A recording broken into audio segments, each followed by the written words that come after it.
हे चांगलं झालं की माझ्या आईच्या काकाच्या हस्ते माझ्या नामस्मरणाच्या लेखनाला त्यांचा सहभाग मिळाला।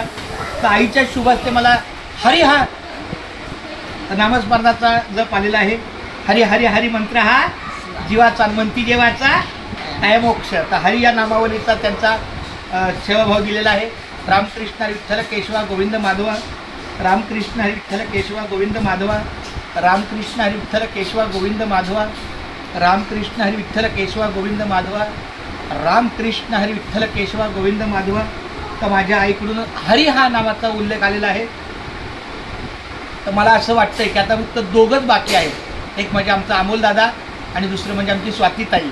तर ह्या आईच्या नंतर अमोलनी त्याच्या हातून नामसागराचं, नामलेखनाचं, नामस्मरणाचं एक 20 सेकंद फक्त जातात।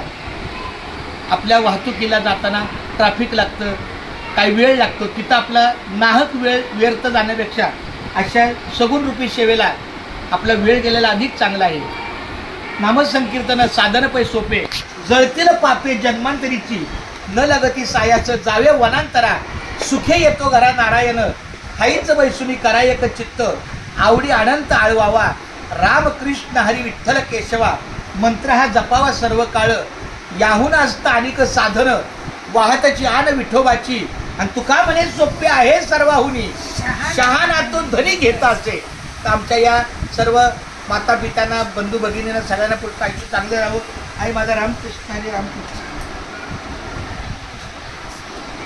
आता माझ्या भावा आता थाईच बैसून तू तिथेच बस, मी करतो तुला, बस संपला विषय।